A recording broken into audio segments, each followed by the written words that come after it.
Masjid. Beliau adalah hafizul Quran, alumni Al-Azhar Asy-Syarif Kairo dari S1 sampai S3. Kepada beliau kami haturkan.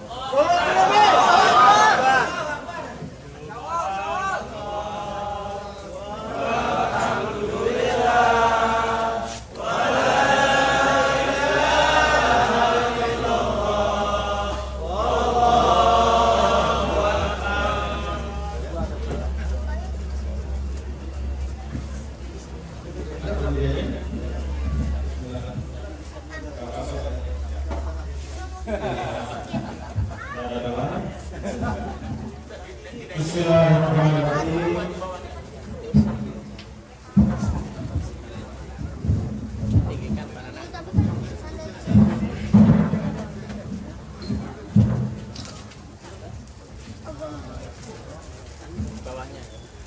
Bismillahirrahmanirrahim. Assalamualaikum warahmatullahi wabarakatuh. Waalaikumsalam warahmatullahi wabarakatuh. Alhamdulillah. Wassalatu wassalamu ala sayyidina wa habibina Muhammad bin Abdullah wa ala alihi wa sahbihi wa man tabi'a hudah wa wala ila yaumil qiyamah. Amma ba'du. Yang saya hormati dan muliakan bapak-bapak, para guru, para orang tua, para sesepuh, para pimpinan takmir Masjid Al-Islah Al-Ikhlas yang atas jasa baik bapak-bapak semua mengundang saya dan kita semua yang hadir di sini sehingga pada pagi hari ini kita bisa bersilaturahmi. Terima kasih, jazakumullah khairan katsiran. Bapak Rektor UIN, Bapak Dekan, ada juga Bapak Dandim, Bapak dari kepolisian dan semua kita yang hadir. Banyak juga sahabat-sahabat saya, ada Pak Edi, saya juga ya, Waalaikumsalam. Saya ini dulu yang selalu mengingatkan kami yang muda-muda. Pada waktu saya diberi kesempatan dan mendapat amanah sebagai anggota DPR RI di Komisi 10, beliaulah yang selalu mengingatkan kami yang muda ini supaya tetap lurus, istiqomah dan menunaikan tugas sebaik-baiknya. Allahu Akbar. Jadi begitu Pak Edi berhenti jadi anggota Komisi 10, nah mulailah Komisi 10 itu agak-agak karena yang mengingatkan dan menasihatkan sudah tidak ada. Terima kasih Pak Edi. Pak Budi Setiawan juga sahabat saya dan Bapak Ibu semua hadirin dan hadirat sekalian yang dirahmati Allah Subhanahu wa taala. Alhamdulillah wa syukurillah. Pada pagi hari ini tentu tidak ada yang lebih pantas untuk kita ucapkan selain syukur kepada Allah. Syukur kepada Allah dan kepada saya pribadi Muhammad Zain Masjid yang diberi kesempatan keluarga kepada Allah Subhanahu wa taala dan kita semua untuk bersilaturahmi. Dan silaturahmi kita pada pagi hari ini juga bukan sembarang silaturahmi, karena dirangkaikan atau dilaksanakan utamanya adalah untuk melaksanakan sholat subuh berjamaah.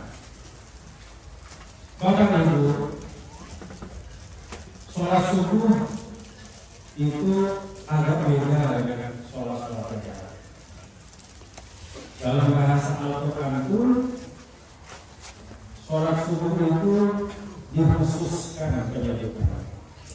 Jadi kalau dalam Al-Quran ada perintah untuk sholat, dan salah satu di antara perintah untuk sholat itu menyebutkan rentang waktu sholat. Aqimus sholat dan dulu bisyamsi ila ghasaqi laili wa Qur'an. Inna Qur'an fajri kana masyhur. Tegakkan sholat lidulu bisyamsi. Lidulu bisyamsi itu artinya mulai bergeser matahari dari tengahnya. menunaikan manusia. Itu kata ulama 2 sholat, yaitu zuhur dan ila besarnya. Kemudian ketika lipatan malam itu mulai masuk dan menghampiri manusia, itu melambangkan 2 waktu sholat duha, yaitu sholat maghrib dan sholat isya. Nah kemudian di akhir waktu dan bacaan pada saat fajar, semua ulama mengatakan yang terakhir ini dimaksudkan adalah sholat subuh. Inna qur'anal fajri kana masyhura. Sesungguhnya subuh itu disaksikan oleh semua. Maka di dalam hadis disampaikan bahwa Nabi kita Nabi besar Muhammad SAW menyampaikan khusus untuk subuh itu ada 2 kelompok malaikat yang berhimpun padanya, bersama-sama mendoakan dan menyaksikan orang yang melaksanakan sholat, yaitu malaikatul laili wa malaikatul nahar. Jadi malaikat itu Bapak Ibu juga, kalau dalam istilah kita itu ada shift-shiftnya. Ada malaikat pagi, ada malaikat malam, ada malaikat siang, ada malaikat petang. Mereka bersifat itu kira-kira kalau dalam hadis ini pada saat subuh. Jadi ketika subuh, malaikat malam itu usai melaksanakan tugas. Datanglah malaikat pagi atau siang. Nah ketika subuh itulah pada saat peralihan itu mereka bersama-sama menyaksikan orang-orang yang melaksanakan sholat subuh. Alhamdulillah. Itu sebabnya kalau dalam ilmu fikih bapak-bapak ibu, sholat kalau bagi orang-orang yang punya usul tertentu, misalnya orang yang sedang bepergian, itu ada kemudahan dari Allah yang disebut dengan rukhsah. Ini bagian dari bagaimana Allah Subhanahu wa taala menghargai keadaan manusia, menyesuaikan agamanya supaya bisa terlaksana dengan baik oleh umat. Maka dalam keadaan tertentu itu dimungkinkan zuhur digabung dengan asar, maghrib digabung dengan isya. Kalau Pak Budi itu orang Kominfo, dia sering berurusan sama provider. Itu mungkin namanya istilahnya dibanding. Jadi zuhur itu bisa dibanding dengan asar. Kalau misalnya dibandingnya itu didorong ke depan, itu namanya jamak takhir. Jadi zuhur asar dilaksanakan pada waktu zuhur. Kalau bandingnya itu ditarik ke belakang atau diakhirkan, itu namanya jamak takhir. Misalnya zuhur asar dilaksanakan pada waktu asar. Zuhur asar bisa dibanding dalam keadaan tertentu. Maghrib isya juga bisa dibanding. Tarik ke belakang itu namanya jamak takhir. Maghrib isya dikerjakan pada waktu isya. Atau didorong ke depan, jamak takhir dilaksanakan pada waktu maghrib. Hanya satu sholat yang nggak bisa digeser-geser. Hanya satu sholat yang tidak bisa digabung-gabung. Hanya satu sholat yang kalau sebagian sholat bisa dikosor atau diringkaskan dari 4 ke 2, maka satu sholat ini khusus tak bisa dijamak dan tak bisa pula dikosor. Itulah sholat subuh. Maka dari ini bapak-bapak, ibu saudara sekalian, di dalam lingkungan sahabat dulu pada saat Nabi kita Nabi besar Muhammad SAW bersama mereka, maka ada salah satu ukuran untuk mengukur kemurnian iman seseorang.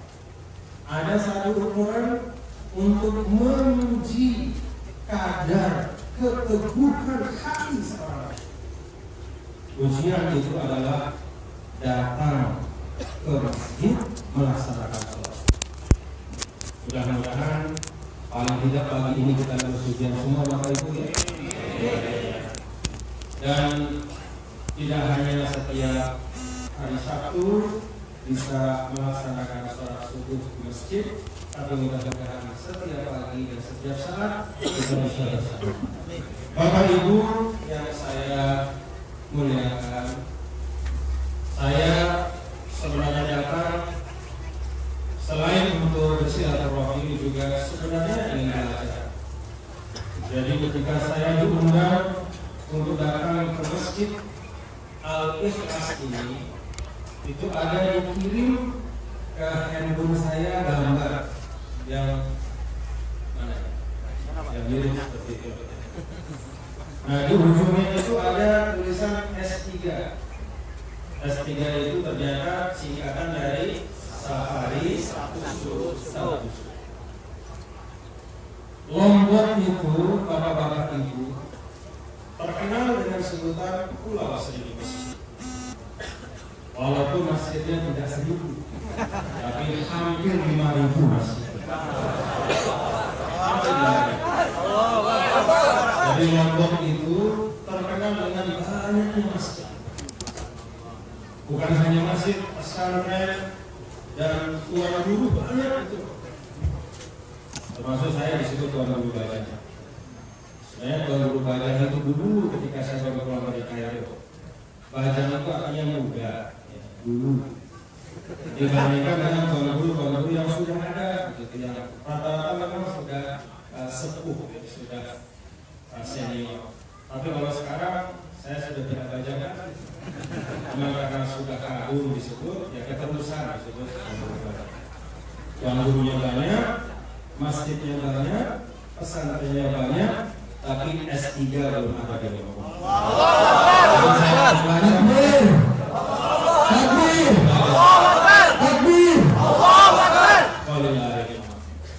Di mobil ketika saya diantar ditemani oleh salah seorang jamaah, Bapak Nana, kalau tidak salah namanya, beliau bercerita. Beliau bercerita tentang apa yang dinamakan FMMB. Itu juga nggak ada di Lombok. Jadi ada dua hal paling tidak yang bisa saya bawa sebagai oleh-oleh, selain silaturahmi yang indah, selain persaudaraan yang kita kokohkan, selain saling mengisi dalam kebaikan, saya membawa oleh-oleh untuk mengajak warga NTB yang masjidnya beribu-ribu untuk melaksanakan paling tidak S3, dan kemudian setelah itu menghimpunkan semua kekuatan masjid yang beribu-ribu itu dalam wadah-wadah silaturahim, termasuk diantaranya seperti forum, masjid, musola, Allahu Akbar. Nanti saya nggak tahu inisiator FMMB siapa. Nanti saya undang Bapak Lombok ya, untuk bercerita berbagi kepada kami bagaimana membangun kekompakan dan bersama membuat forum, lalu bergilir dari masjid ke masjid untuk melaksanakan safari bersama, menghidupkan masjid dan menunaikan apa yang merupakan tuntunan Allah di dalam Al-Quran. Bapak Ibu, hadirin dan hadirat sekalian yang berbahagia, ada satu tema yang dibuhulkan atau ditunjukkan, dikembalikan kepada salah satu ayat di dalam Al-Quran yang tadi kita simak dan nikmati bacaan koreksi kita, yaitu ayat yang terdapat di dalam surah Sa'ad ayat 15. Ayat ini kita semua Bapak Ibu Saudara hampir tidak ada yang tidak pernah mendengar, walaupun hanya sebatas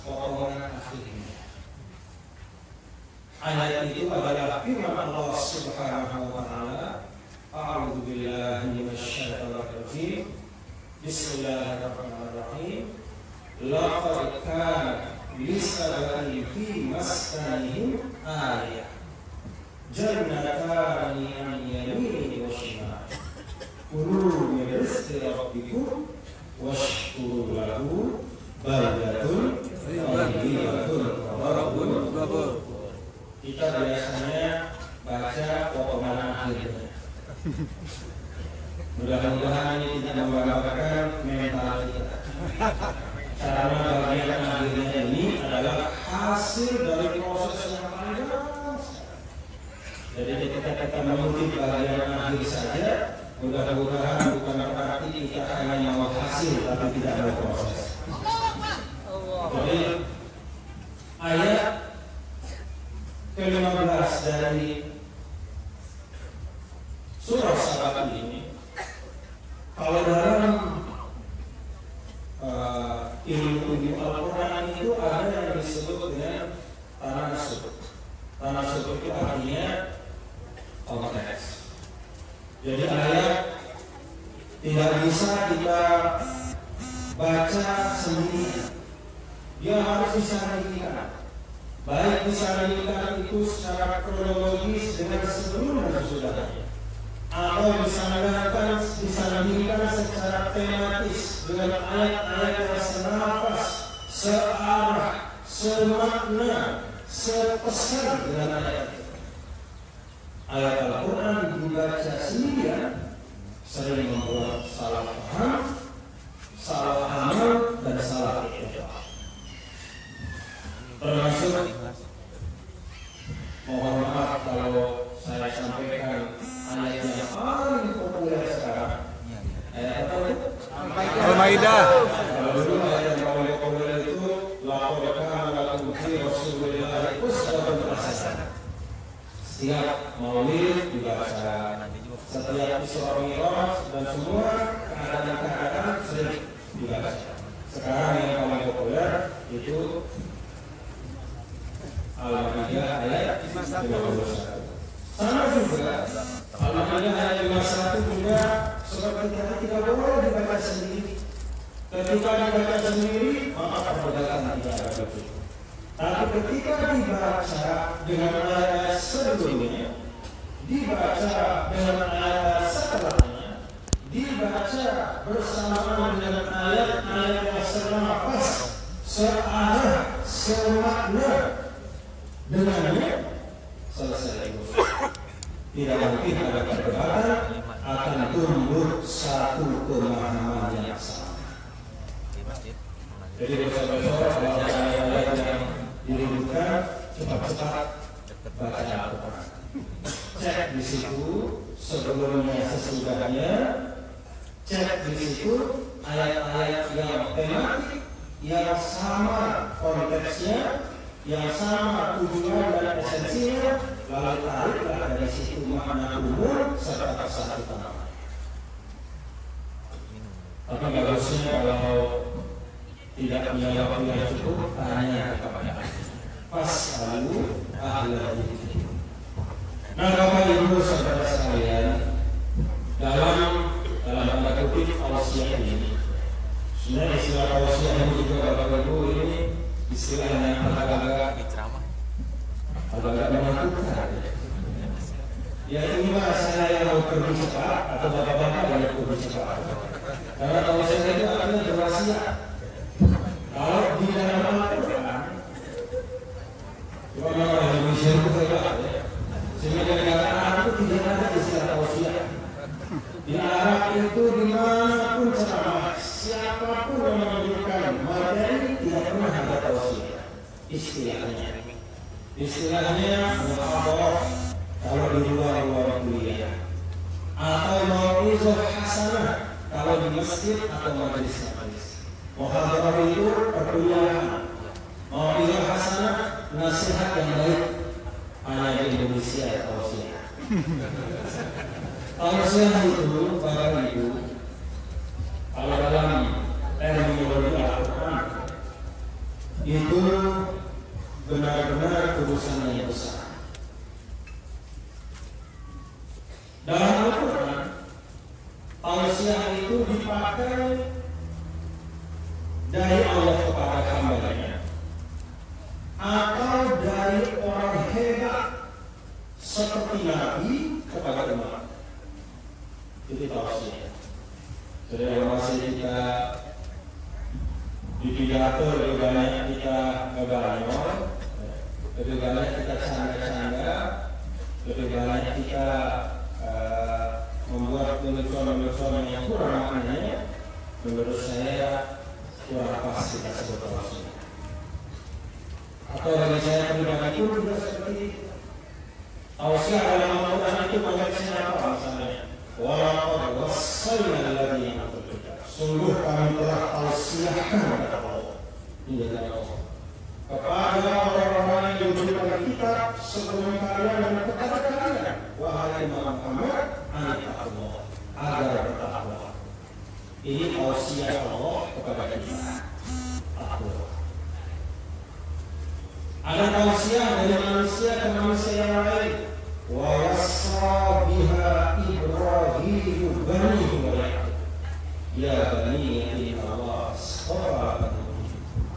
Sungguh telah bertausiah Ibrahim kepada anak-anaknya, duhai anak-anakku, jangan kalian mati kecuali mati dalam keadaan Islam. Itu tausiah. Makanya begitu disebut tausiah dari DPP, saya takut. Karena Nabi Ibrahim bertausiah kepada anak-anaknya itu di akhir umur beliau. Kalau saya baca tafsirnya begitu. Jadi ketika sudah sampai wafat, Nabi Ibrahim lagi bertausiah kepada anak-anaknya. Kemudian kita baca umur kepada ini. Nah, tema dari sahabat ayat 15 tak bisa dipisahkan dari awal ayat dan dari ayat-ayat sebelumnya serta setelahnya. Ayat 15 ini bagian akhir yang sering kita kutip baldatun thayyibatun wa ghafur adalah kondisi ideal. Kondisi ideal. Keadaan yang kita idam-idamkan, atau di dalam istilah sebagai ulama al-Madinatul Qadiyah, yaitu kota yang atau negeri yang sudah ada masalahnya. Artinya kalaupun ada masalahnya bisa diselesaikan dengan baik. Keadaannya sudah ideal, semua kebutuhan masyarakatnya terpenuhi, situasinya 100% kondusif, keimanan, ketakwaannya juga sudah kokoh dan kuat, semua keadaan yang baik-baik yang kita cita-citakan. Wujud yang paling nyatanya, keadaan paling idealnya, baldatun thayyibatun wa ghafur. Hebatnya Al-Quran, Bapak Ibu. Al-Quran itu memang redaksinya selalu singkat, tetapi penuh kaya dan tak terkira. Dengan singkatnya baldatun thayyibatun wa ghafur, ini mencerminkan semua yang kita tidak inginkan.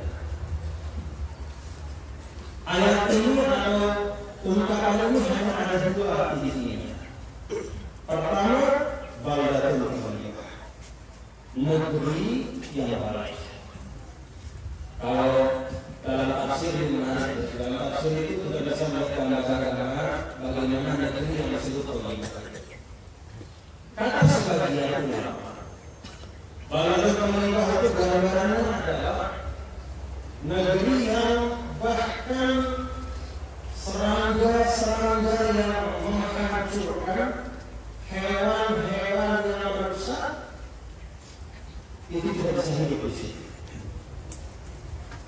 Disebutkan kalau ada orang, mohon maaf, enggak pernah mandi, sehingga bajunya itu ada kuku-kuku yang menempel di bajunya. Begitu dia masuk negeri itu, buku itu mati. Kenapa buku itu mati? Karena bersihnya udaranya. Jadi udara itu bersih sekali, murni sekali, polusinya nggak ada. Nggak tahu kalau di BSD masih ada polusi. Polusinya nggak ada, sampai hal-hal yang destruktif, yang mengandung sesuatu yang tidak baik akan terfilter dari sini. Tanahnya subur, alamnya mendukung, semua membawa kebaikan untuk manusia. Itu yang pertama. Dan yang kedua, walaupun bahwa negeri yang ideal itu adalah yang Tuhan Allah Subhanahu wa Ta'ala melimpahkan ampunan kepada siapapun yang ada. Jadi dunia bagus, hubungan kepada Allah pun tersambung. Bapak Ibu saudara-saudara, sebelum dan sesudah ayat ini ada kondisi-kondisi, ada syarat, prasyarat dan situasi-situasi supaya kondisi ideal itu terwujud. Di ayat sebelumnya Allah Subhanahu wa Ta'ala bercerita dalam beberapa ayat yang menggambarkan tentang Daud dan Sulaiman. Walaqad atayna Dauda minna rahmah ya shibal qawmi ma'ahu tariq wa alanna ani as-salatu wa qad fi sardi wa amal as-salihin bima ta'malu basir wa Sulaiman madrika quluhu wa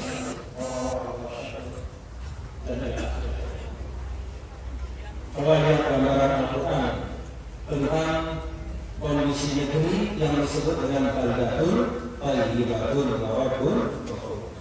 Apa kondisinya?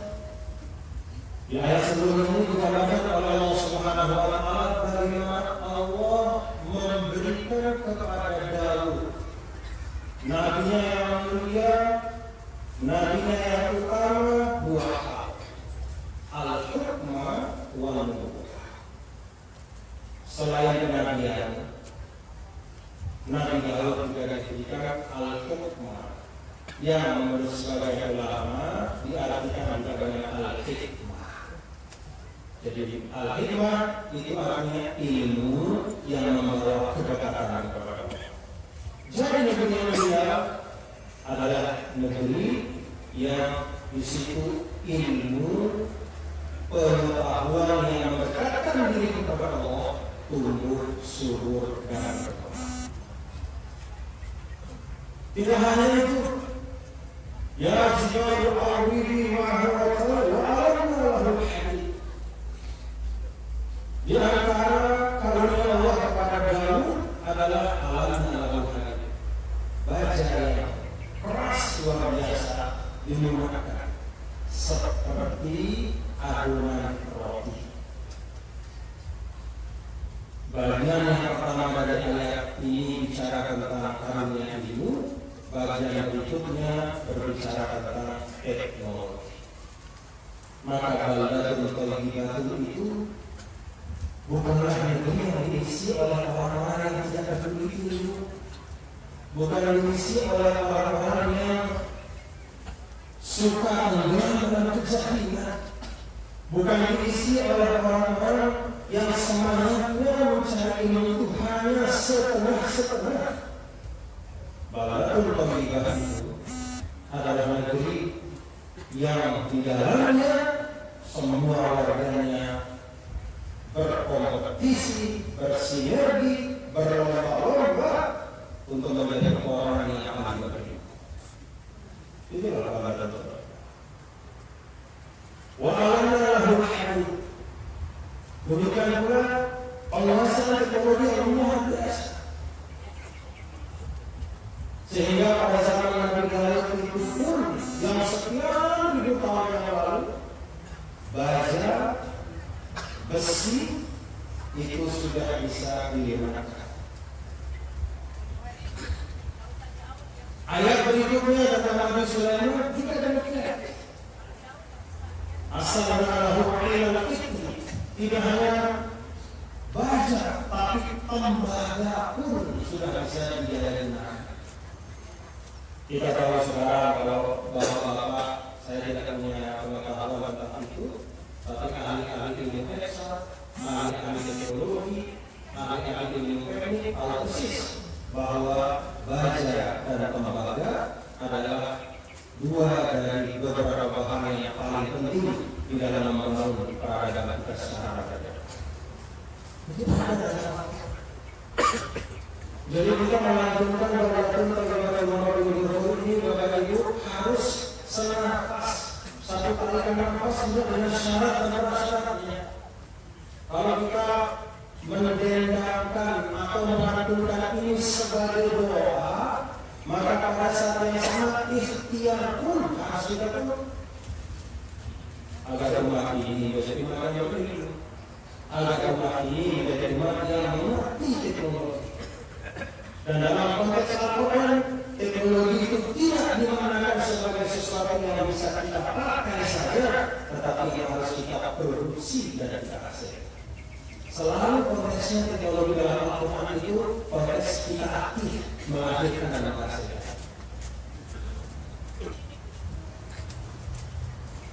Maka baldatun thayyibatun wa rabbul ghafur adalah masyarakat yang sifat. Nah, Bapak Ibu Saudara sekalian, dalam kaitan inilah kita bisa melihat apa peran masjid di dalam membangun baldatun thayyibatun wa rabbul ghafur. Bapak Ibu tahu universitas terhebat di Indonesia itu semuanya berawal dari masjid. Allahu Akbar. Universitas yang disebut paling tua sekali yang tercatat itu disebut dengan Jami'ah Al-Qur'an di Al-Arab, Maroko. Itu dibangun abad ke-9, diinisiasi oleh seorang perempuan namanya Fatimah. Fatimah ini mendirikan tempat belajar, membangun universitas, dan tempat belajar pertamanya adalah di masjid. Jadi masjid itu awal dari tumbuhnya institusi pendidikan. Jadi kalau Pak Rektor mengatakan UIN back ke masjid, itu ibarat anak kembali kepada ibunya. Anak kalau tidak kembali ke ibunya, lama-lama jadi malah rumah. Alhamdulillah, tadi telah disampaikan oleh Pak Rektor, tegas beliau menyampaikan UIN back ke masjid. Anak kembali ke ibunya. Maka yang aneh-aneh insya Allah Pak Rektor ya, yang kita dengar aneh gitu, macam-macam gitu ya. Ada jaringan apa namanya, yang namanya di UI, yang mudah-mudahan bisa ditarik semua menjadi anak masjid ya. Dan tinggal dikopiakan, diajak duduk sama-sama, salat lima waktu, insya Allah akan berjalan. Jadi kalau di dalam konsep ulama kita tertaruh ya, tahu Bapak Ibu ya. Ya itu kan mengobati. Ruqyah itu sebagian di antaranya karena disebutkan dalam hadis itu bisa saja jin itu masuk ke manusia. Maka ruqyah itu prosesnya bagaimana supaya manusia itu bersih. Semua ulama sepakat bahwa tempat ruqyah terbaik itu di masjid. Jadi kalau murid-muridnya Pak Rektor mau ruqyah, tinggal duduk sini saja. Insyaallah. Serahkan saja sama Haji Nanang, bapak-bapak NMB, insyaallah bisa.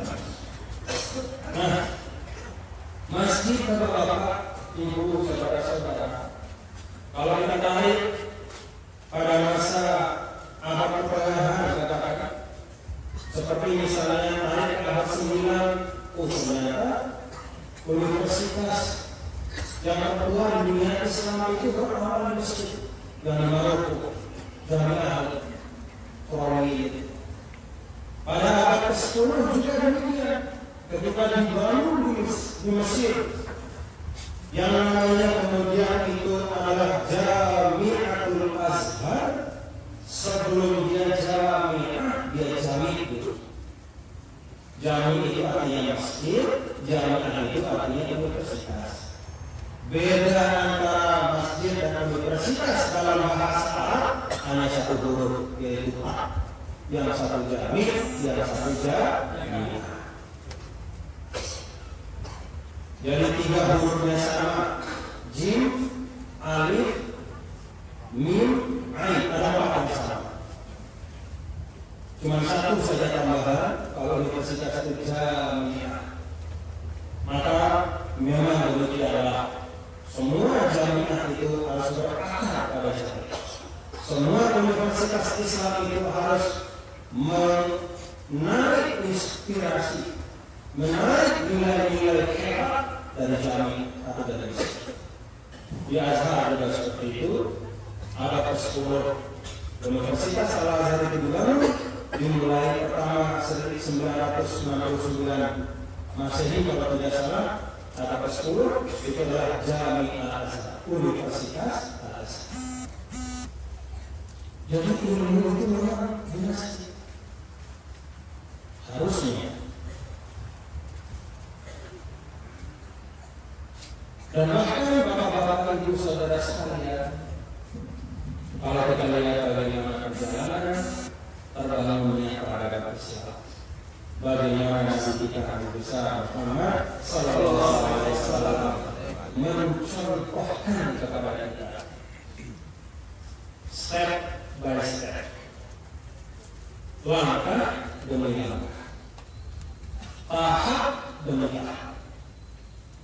Ketika sudah masuk pada tahap real, menciptakan contoh peradaban yang disebut al-hadaratul madaniyah atau peradaban Madinah di kota Madinah, maka the first step atau al-khatwatul ula, langkah yang pertama beliau adalah membangun masjid. Bahkan sebelum beliau sampai ke kota Madinah, baca perjalanan beliau dari Mekah ke Madinah. Ada satu desa kecil sebelum Madinah namanya Quba. Dari Mekah ke Madinah beliau turun di Quba, dan kalau kita baca dalam sejarah misalnya yang disampaikan oleh Ibnu Ishaq, bahkan 5 malam beliau tinggal di Quba. Jadi bukan ziarah khatibah atau kunjungan singkat sekadar duduk dan beristirahat, tidak, tapi sengaja beliau ke Quba. Sengaja beliau tinggal beberapa hari di situ dengan satu tugas, yaitu membangun satu masjid. Itulah yang dinamakan Masjid Quba. Yang pernah umroh dan sudah haji pasti pernah ke Masjid Quba, sholat di situ, karena Rasul juga memerintahkan, menyampaikan keutamaan untuk sholat di situ. Itu adalah awal bapak-bapak. Bahkan belum sampai ke Madinah, Masjid Quba beliau membangun satu masjid.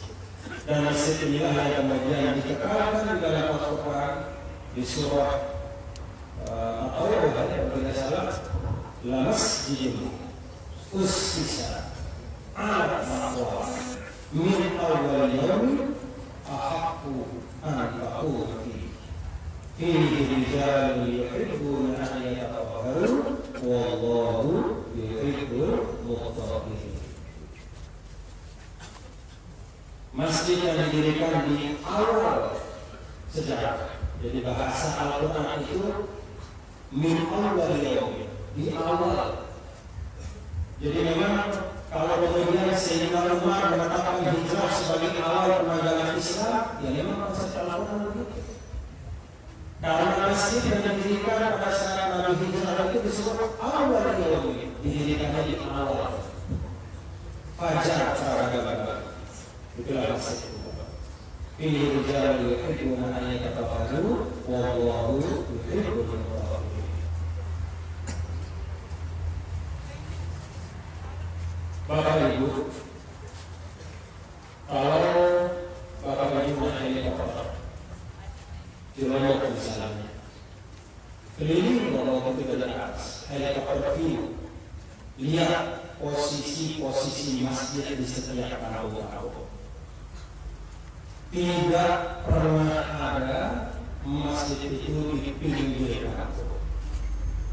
Selalu dia wassatul musyam, dia berada di sentrum, dia berada di tengah dari kampung. Mungkin juga di sebagian besar tempat di Indonesia seperti itu, bahwa selalu masjid itu, bapak-bapak, ibu-ibu, dalam lanskap keseluruhan dari suatu tempat yang di situ ada umat Islam, dia selalu berada di tengah. Dan memang seperti itulah sesungguhnya bagaimana cara memanfaatkan masjid. Masjid menjadi sentrum. Masjid menjadi tempat semua kita yang berbeda arah mata angin domisili kita, barat kah, timur kah, utara kah, selatan kah, barat daya, barat laut, timur laut, tenggara, kembali ke situ.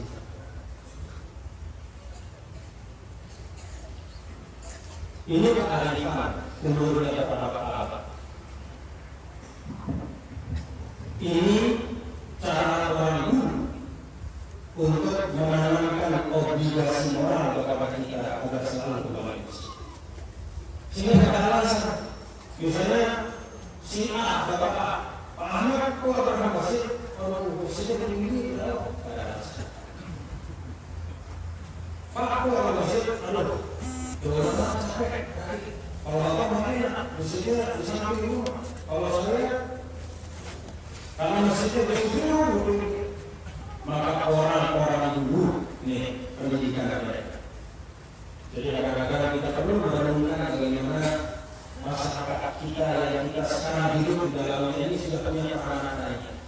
Tidak hanya peranan sosialnya, tidak hanya peranan ekonominya, tapi peranan keagamaan juga. Bahkan pun meletakkan masjid itu ada kebijaksanaan, ada rumusnya, ada kompetensinya, selalu pernah kepada Allah. Ini bagian dari kewarisan tanggung jawab kepada kita. Seakan-akan bapak-bapak dan orang tua kita dulu generasi sebelum kita mengatakan, saya sudah siap dengan kalian mulai generasi penerus, tempat masjid, tempat ibadah di tengah-tengah perkampungan ini, agar kalian semua bisa setiap saat kembali kepada.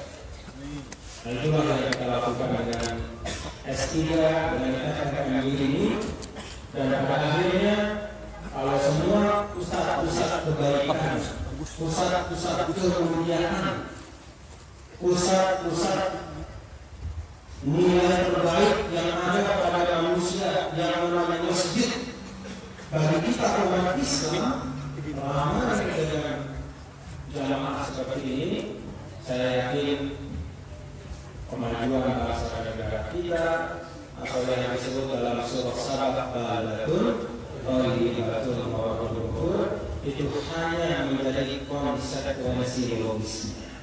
Jadi bisa dipikir, ramai ini bisa jadi, ramai ini bisa jadi. Kalau ramai masjid, semua ramai, hasil itu pasti akan terjadi. Dan kata orang, hasil akan mengkhianati proses. Tapi bagaimana Anda bisa berhasil dengan sebenar-benarnya kalau Anda tidak berproses? Itu perdebatan dulu misalnya di Komisi 10 dari kita kan bicara tentang masalah ujian negara. Bagaimana menangani? Ada yang stres mengatakan, wah pokoknya ujian itu harus salah. Biarin aja anak-anak didik kita itu belajar apa adanya saja, karena proses pendidikan itu tidak bisa dinilai hanya satu hari dalam ujian. Ada benarnya. Ada juga yang mengatakan di sisi lain, enggak, ujian itu harus. Karena itu yang menentukan, itu yang mengukur. Ada benaran itu. Kebenaran yang sebenar-benarnya kira-kira adalah kalau seseorang belajar dengan baik, dia berproses dengan utuh, ujiannya itu pasti dapat segera. Itulah yang disebut dengan hasil tidak akan mengkhianati proses. Jadi kalau stres ujian apapun kita di dunia ini, karena ujian bagi orang muslim itu adalah ya kehidupan ini. Kita tempuh saja dihukumi dengan apa adanya keuntungan yang diberikan kepada kita. Kasih masjid dalam rangka masjid.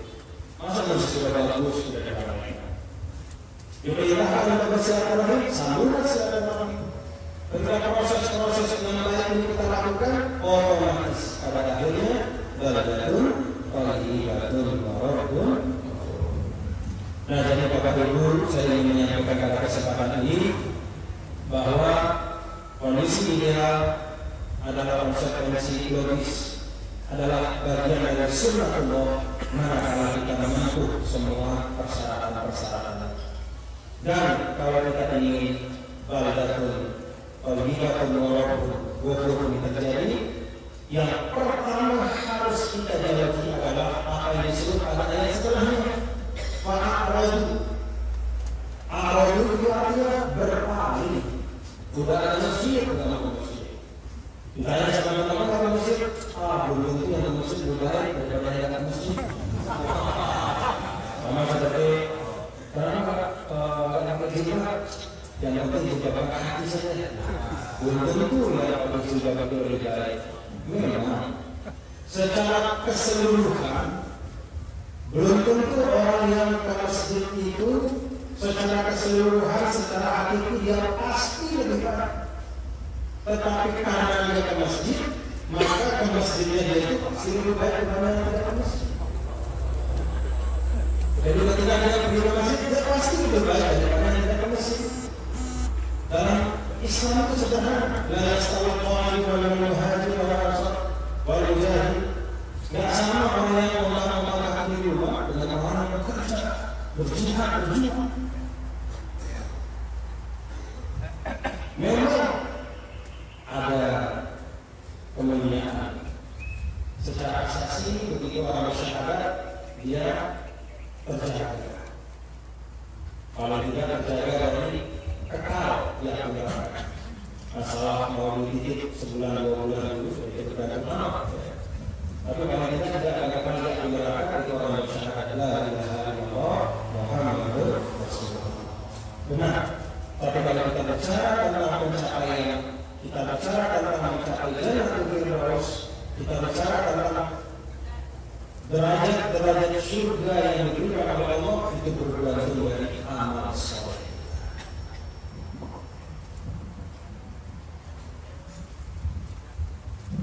Jadi ayat 16 fa'aradu kunci agar kita bisa mewujudkan baladatun thayyibah selain kalian hal adalah jangan i'rad itu artinya berpaling. Ada saran-saran yang baik dia berpaling darinya, ada tuntunan-tuntunan yang baik dia menghindar darinya, ada konsep-konsep yang memang memberikan keselamatan dunia akhirat dia tidak mau bersama. Saya pikir bapak-bapak dan ibu saudara sekalian, kesadaran untuk tidak berpaling inilah yang membuat dulu para pendahulu kita juga mati-matian untuk memperjuangkan republik ini. Dan di antara mereka yang paling utama adalah para ulama serta umat Islam. Umat Islam adalah pejuang-pejuang yang membangun republik ini bersama yang lain, bukan apa-apa semata karena meyakini bahwa bumi Allah, republik ini adalah amanah dari Allah Subhanahu wa Ta'ala. Jadi kita ini membangun bangsa ini dengan pertama karena itu perintah Allah. Baru kemudian yang kedua, ketiga dan yang lain. Bahkan pun kalaupun tidak ada konstitusi yang memerintahkan kita untuk bekerja untuk Indonesia, karena kita seorang Muslim, maka kita kerja. Kenapa? Karena Indonesia ini amanah dan titipan Allah. khawatir siapapun terhadap seorang muslim yang kokoh kuat iman. Jangan khawatir dia akan mengabaikan kewajiban berbakasanya, insya Allah. Jangan khawatir apalagi dia mengkhianati republik, tidak ada ceritanya. Kenapa? Sederhana. Karena kewajiban menjaga, merawat, membela dengan darah, dengan semua yang kita miliki, itu adalah bagian dari pelaksanaan amanah kita kepada Allah Subhanahu wa Ta'ala. Man qutila duna malihi fa huwa syahid, man qutila duna ahlihi fa huwa syahid. Maka Rasul sampaikan Quran benar lugas. Siapa yang meninggal mati karena membela keluarganya. Keluarga di sini bisa dimanakan umum kita semua. Membela sesama anak bangsa. Dari siapapun yang ingin menghadirkan bahwa syahid dia masyarakat. Man qutila duna malihi fa huwa syahid. Siapa yang mati mengorbankan nyawa karena membela hartanya. Hartanya itu termasuk kekayaan bangsa ini. Kalau kita membela kekayaan bangsa ini, kita tidak mau dihisap oleh orang-orang yang hanya mau menurut kekayaan kita. Untuk itu harus berkorban bahkan dengan nyawa. Itu urusan. Jadi urusan takut. Tidak perlu khawatir. Tidak perlu khawatir. Dan justrulah sejarah dan juga masa depan insya Allah akan membuktikan bahwa umat Islam itu selalu di barisan yang pertama untuk membela bangsa dan negara. Pak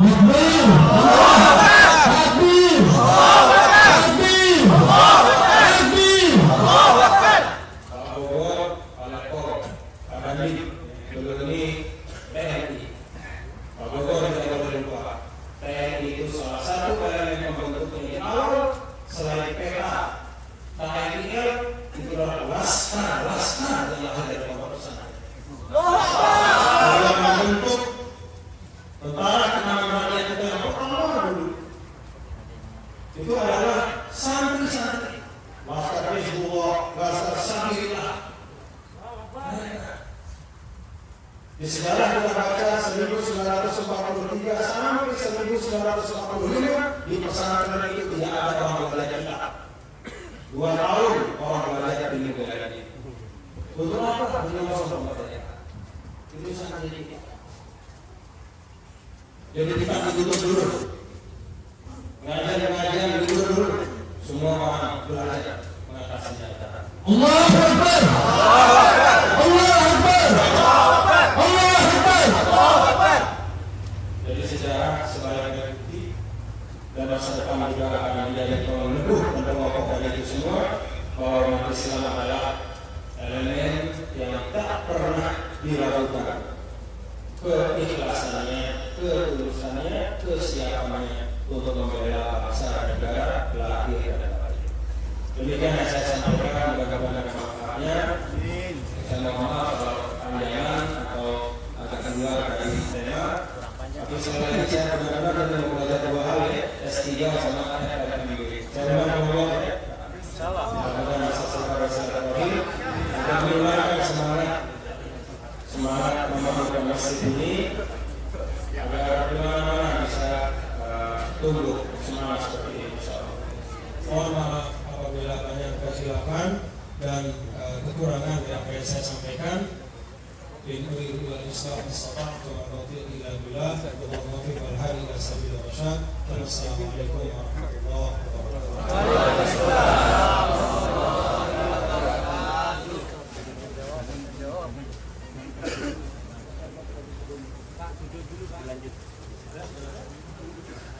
Ada sesi tanya jawab nggak Pak? Ya, ada.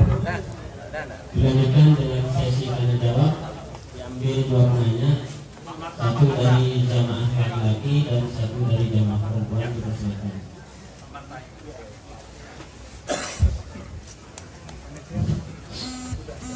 Bismillahirrahmanirrahim. Assalamualaikum warahmatullahi wabarakatuh. Tuan Guru, perkenalkan nama saya Muhammad Baktiar, salah satu pengurus FMB. Selama kepemimpinan Tuan Guru sebagai Gubernur NTB, segudang prestasi telah diraih oleh Provinsi NTB. Bahkan Provinsi NTB ini terkenal di Indonesia dan bahkan mendunia. Akhir tahun lalu Tuan Guru diundang PBB untuk menceritakan hal ini. Namun Tuan Guru masa tugasnya ada batasnya, yaitu nanti tahun 2018. Jadi pertanyaan saya ada dua supaya masyarakat NTB dan Tuan Guru bisa move on sekarang. Yang pertama, buat masyarakat NTB, sudah adakah calon pemimpin yang sudah dikader supaya NTB tetap menjadi provinsi yang sangat bersinar di Indonesia? Pertanyaan yang kedua, kami di pengurus FMND itu selalu membiasakan usul yang bertanggung jawab sesuai dengan tema menuju negeri berkandung Thayyibatun Walaupun Ghafur, dengan integritas, kompetensi, kapasitas, dan akhlak Tuan Guru. Siapkah Tuan Guru memikul tanggung jawab yang lebih besar untuk menjadi pemimpin kami menuju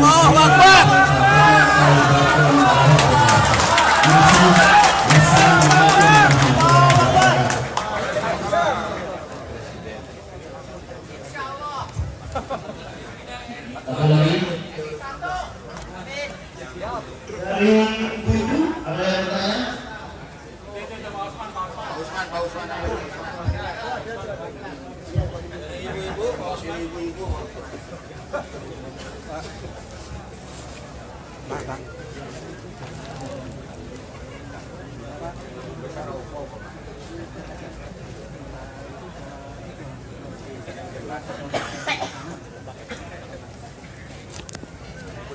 Yang putih nanti.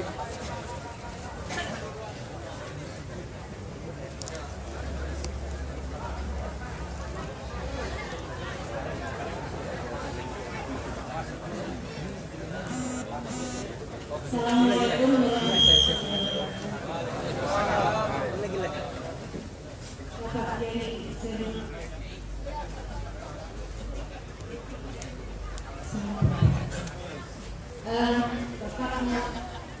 kemarin itu kan pada saat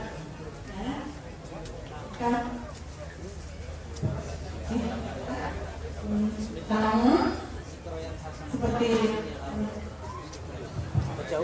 seperti relawan kabar yang mereka bekerja door to door untuk mensosialisasikan kewajiban memilih Muslim.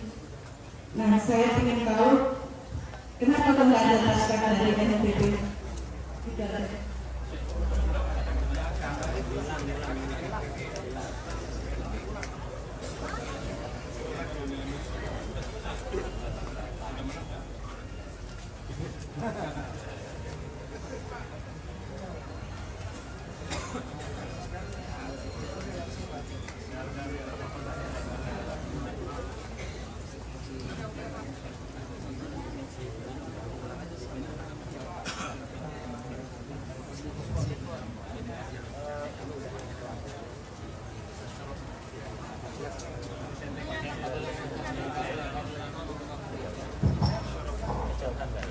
Ibu, mohon pertanyaannya diulang, Ibu. Jangan pakai wireless. Terlalu jauh.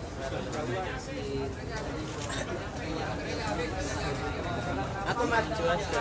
Para jamaah yang mohon Ibu, kita masih bertanya jawab. Tolong jaga jarak supaya nanti juga belum kita akan menjawab pertanyaan kita. Jadi mohon tenang dulu. Silakan bilang, Ibu. Kemarin pada saat ini Boleh maju. pada saat pilkada kan ada relawan-relawan dan daerah termasuk dari barat itu yang membantu sosialisasi kewajiban memilih Muslim, bahkan door to door ya, di bawah terik matahari mereka bekerja. Nah, pertanyaan saya, kok nggak ada relawan dari Nusa Tenggara Barat?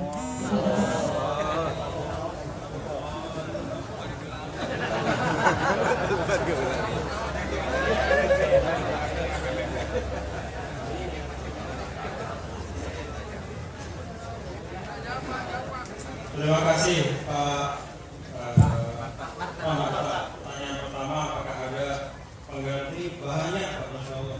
Jangan khawatir, yang mau mengganti pejabat itu pasti banyak. Dan tidak sulit ya. Bahkan belum selesai pun sudah banyak yang berdoa. Dan susah itu mencari pengganti itu lama. Baliho sudah banyak, kalau sudah banyak, dan saya meyakini bahwa setiap pemimpin ada zamannya, setiap zaman ada pemimpin. Mari kita belajar seperti sikap mental yang diajarkan dalam Al-Quran. Yastabshiruna bi ni'matillah.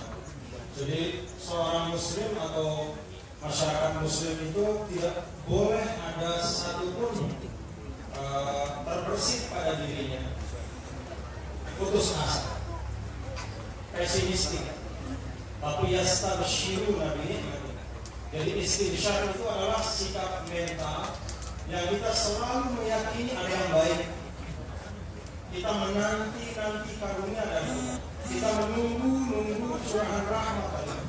Itu sikap mental seorang muslim.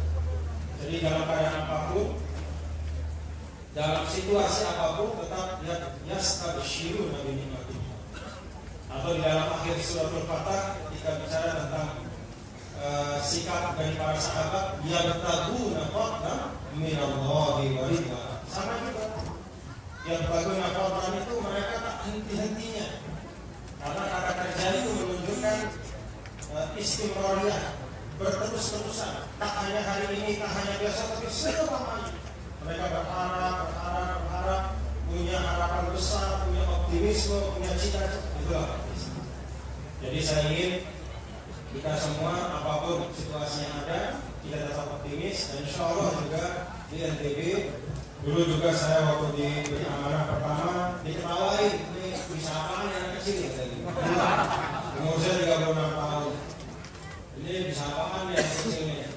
Karena saya waktu itu berhadapan sama gubernur yang waktu itu memimpin, kemudian yang satu lagi itu sekda, yang satu lagi itu pejabat di tingkat pusat. Jadi ada Pak Salom waktu itu. Jadi orang mengetawain, tetapi kan kita punya keyakinan. Selama niat kita baik, cita-cita kita jelas, yang mau kita lakukan itu apa? Jelas tergambar di otak kita. Bismillah. Jadi kalau sudah sampai pada tahapan azam dan Anda yakin Anda punya visi yang baik, ya bismillah saja. Selanjutnya biar Allah yang mengatur semua keseluruhan gerak dari makhluk-makhluk Allah yang ada di sekitar. Jadi untuk NTB insya Allah saya tidak ada kekhawatiran apapun. Kemudian yang kedua tentang amanah. Amanah yang ada sekarang pun itu lebih besar dari kemampuan saya. Lebih besar dari kemampuan saya. Jadi kita berdoa saja mudah-mudahan negara kita seperti halnya doa dari Nabi kita Nabi besar Muhammad sallallahu alaihi wasallam. Allahumma wali alaina khiyarana wa la tuwali alaina syirarana. Ya Allah, jadikanlah pemimpin kami adalah orang-orang yang baik di antara kami, dan jangan jadikan pemimpin kami orang-orang yang buruk di antara kami, orang jahat. Jadi itu bagian dari ikhtiar kita. Sampai tentu ya sebagai umat juga berusaha untuk menata ini lebih baik. Dan yang saya sampaikan tadi penting untuk kita resapi bersama, menurut saya bagaimana manfaatnya, hasil tidak akan mengkhianati proses. Jadi kalau umat meramaikan masjid, kemudian meramaikan pasar-pasar, transaksi-transaksi dengan cara-cara yang baik dan islami, penuh dengan keadilan tanpa ada eksploitasi dalam